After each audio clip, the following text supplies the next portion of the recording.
Good night and welcome to another video of the Shield Dude in the Couch. Today I have an album review for you, and I was supposed to have the album in the physical copy. I'm talking about the new album by the new metal band Korn that just released their 14th album called Requiem. And if you'd have told me back in 1998 that Korn would have had 14 albums, I would have been like, you are nuts. I could never figure that the band would have such a long history and career, but they have. And now they come back with the follow-up to 2019's The Nothing, which was an album that, for me, it was a comeback album for them. It was really good. It dealt with some really tough things that happened to Jonathan Davis, especially losing his wife, losing his mother. And The Nothing was a very potent album. It was furious. There was a lot of anger. So this album, Requiem, the things I've heard about it was that it was going to be more mellow, an album that wasn't going to be as aggressive as its predecessor. And Korn, you know, it's a band that they've had some great albums, especially the first albums, but they've also had some huge misses. And it's a band that, you know, they've been around so long. They already have a formula. They're not going to change that formula. You know, it works. So the band already is not, you know, they're not going to experiment with new sounds at this stage in their career. So I didn't have like huge expectations for the album. When the first single dropped a few months ago, Start the Healing, I thought it was a catchy little number. It was entertaining, but something that I also thought about that song is that it felt like a leftover from the Nothing recording. Like it was a song that maybe they started working on it when they were doing the Nothing, but didn't quite finish and left it on the floor, and now they're releasing it. So that's what I felt when I listened to that song. Even though I think it's good and it's catchy, I thought that it sounded like something that probably they've been working on and just didn't finish for that other album and did now. Another thing, this album is like, I think it's their shortest album yet. It's 32 minutes, 9 tracks. So it feels like it could have been like an EP. It's quite short, and let's talk about it, shall we? So the album starts with Forgotten. Forgotten was another single that they put out.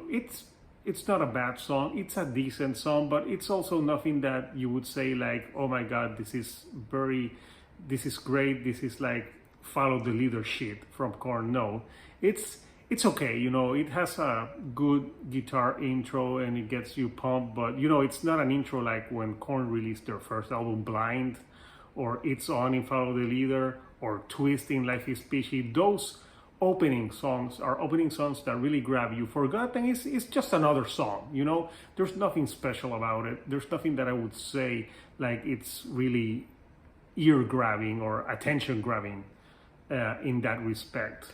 Then they go into Let the Dark Do the Rest, and it's an okay song.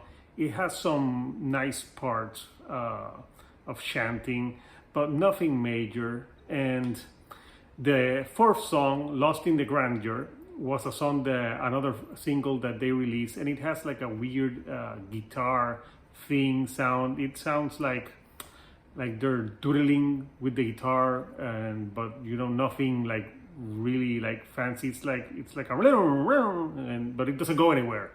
And the song, it's catchy, kind of repetitive, and the problem I had with most of the songs on this album is that they're not memorable. You know, I listened to the album a few times since it's 32 minutes, and I can say that I finished it and nothing like really grabbed me. Nothing like stayed with me. Like, oh my God, I remember this song a lot. No, I think only Start the Healing was the only one that I really remembered more. And maybe it's because it was the lead single and I've heard it so many times.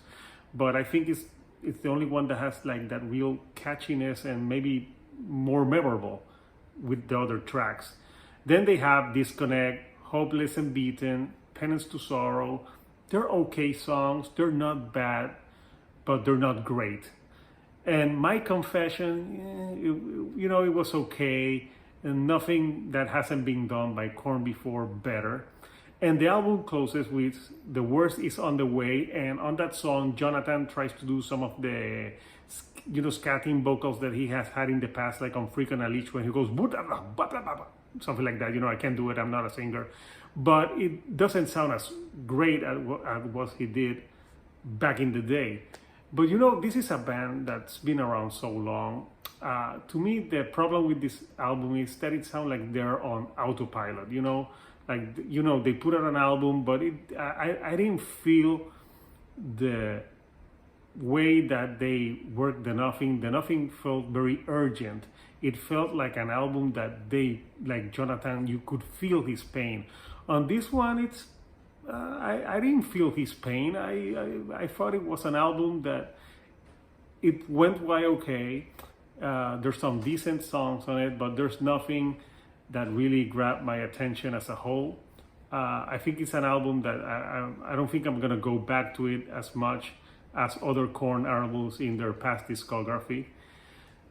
So yeah, that's what I thought about Korn. I wanted to review it with the album cover I got the Walmart variant, but there's a storm somewhere in Kentucky, so it's not gonna get here, and I just wanna do it already because I already listened to the album a lot and I had some thoughts on it. So it's an okay album. It's a decent album.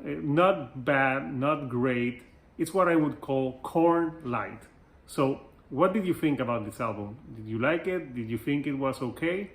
Let me know what you think in the comment, and give me a like, subscribe if you like the videos that I'm putting out, and I'll see you next week on another video.